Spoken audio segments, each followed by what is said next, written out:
Hey guys, Claude Johnson here. Alright, so today we're going to talk about some rhythms, different ways to make your blues more interesting, and actually one main idea, which is resting on the at the beginning of the phrase through the downbeat of the second beat. So let me explain what I mean. First of all, you can think of the blues as usually like in a triplet or shuffle feel. So whenever I teach this, I usually just start out with a basic count.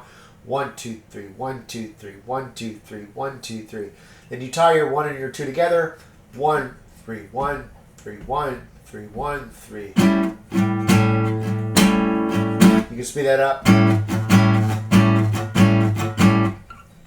And I like to count it just like 1 and 2 and 3 and 4.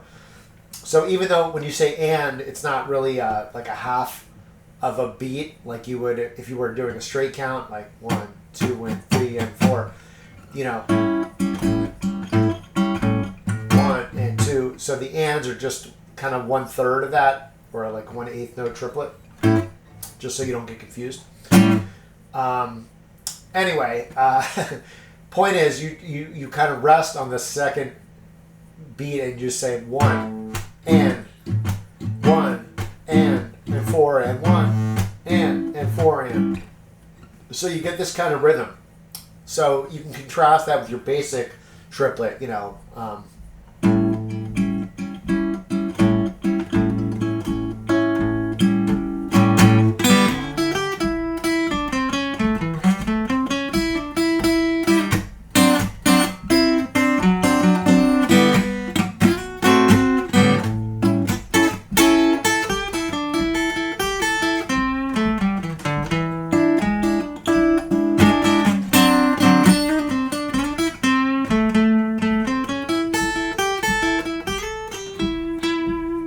So that's just your basic.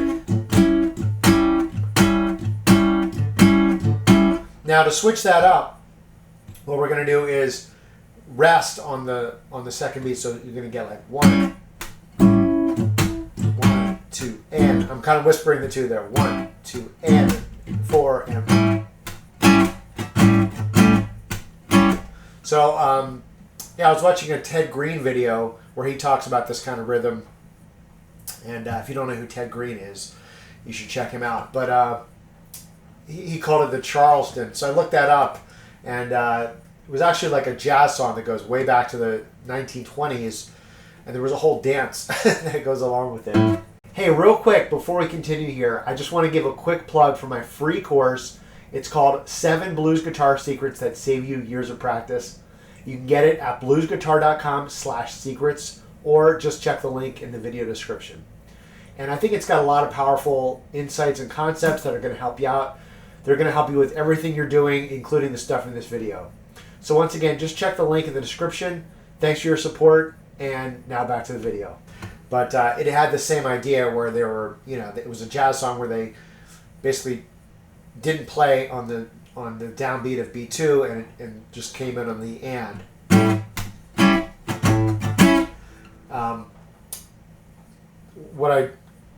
What my hands want to do here is just throw in some rhythmic rakes, but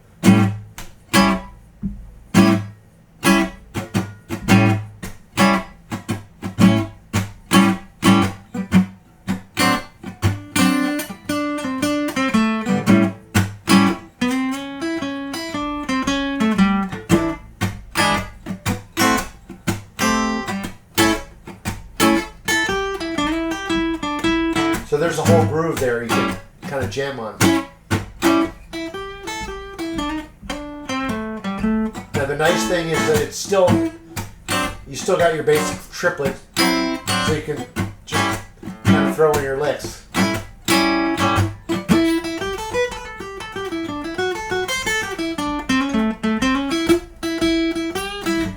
Just kind of improvising a bit here.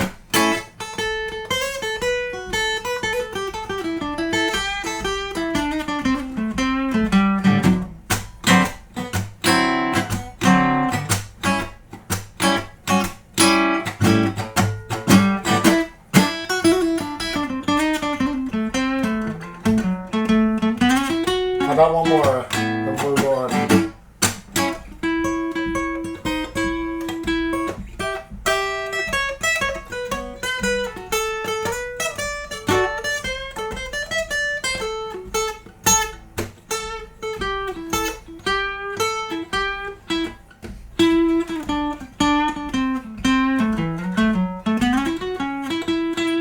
little sloppy at the end there, but okay, that's the Charleston. And so another thing I saw in a book a while ago, they called it the Stroll, was like kind of a baseline approach. So kind of a major 6 arpeggio, where you're just hit the root and then you go up to your major 3rd, but only on that beat that I talked about, the end of the 2. And you could build a whole blues off of that. You know, just move it up a set of strings on your 4 chord. So that's the second idea. Let's see. We could kind of apply the idea with a basic lick, maybe like.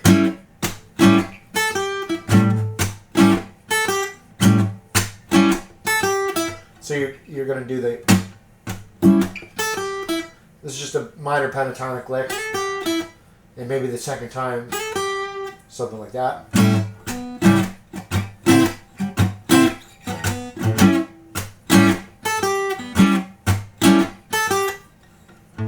Now when I hit that first beat, I'm not paying like super close attention to how long I'm playing it. You could do it staccato style, where it's just like a quick, you know.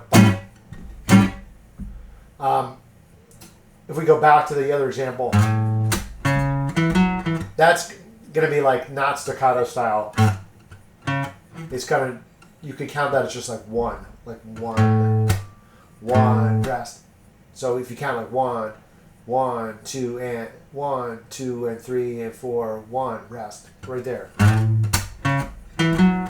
And even between this one and this one, little rests. So, you know, play around with exactly like where you're resting, or how long you're playing it. You get different feels and different ideas. But for the chordal based stuff, I think it just makes sense. Like, you don't have to count it, just staccato it, you know, just.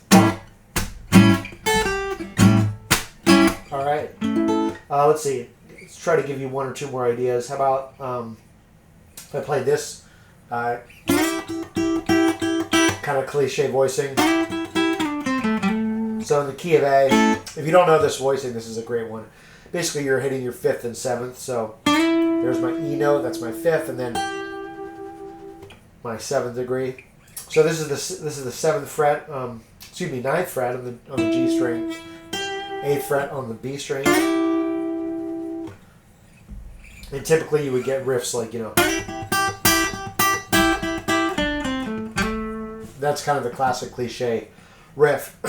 Excuse me, where you're triplet, you know, 1, 2, 3, 1, 2, 3, 1, 2, 3, and walk it down the minor pentatonic. So I can change this into this kind of a resting type riff, like something like that.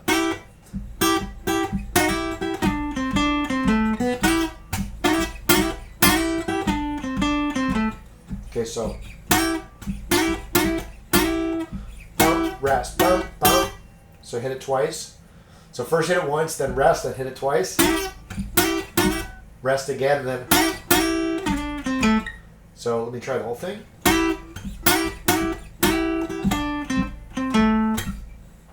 Let's try it in the key of B, just to switch it up a bit.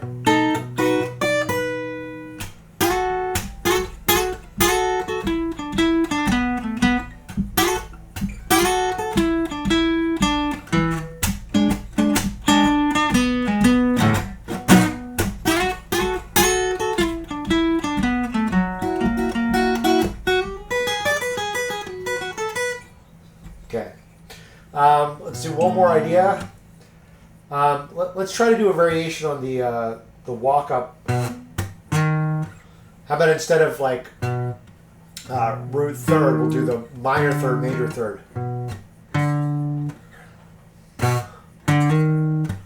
So here's an idea.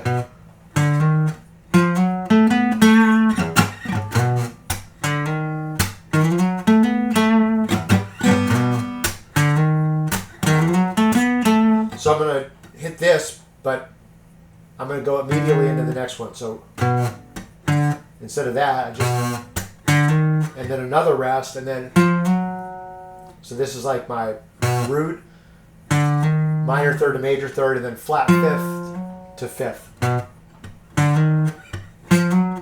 And then I can follow it up.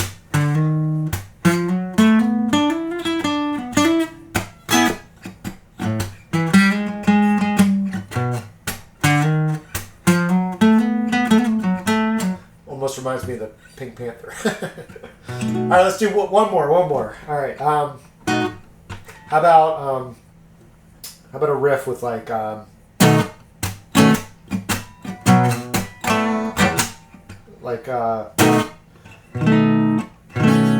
here's a nice voicing where you're going from your major third on top to your ninth. You should check out my video on 9 chords because I go over this and a bunch of other ideas. So, but I'm basically walking the melody note down.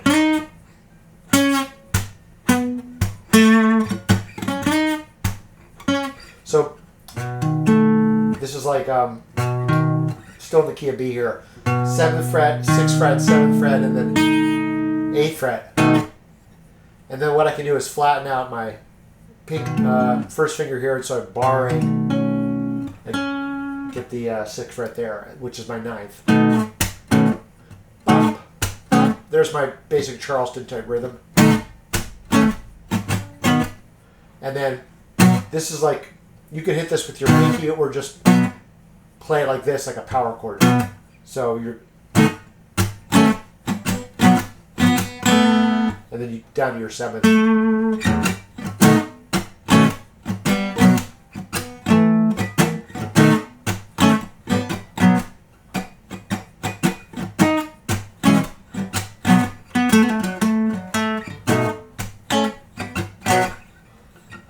Whenever you have these, you know, some kind of an idea, it's always helpful to try to just turn it into like a 2-bar riff.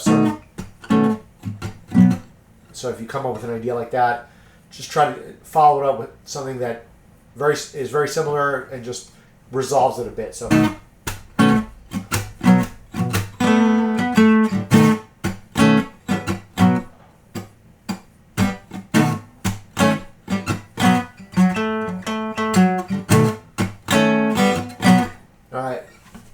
Anyway, hopefully this inspires you, gives you some ideas. You know, very basic concept, but there's a million places you could go with that.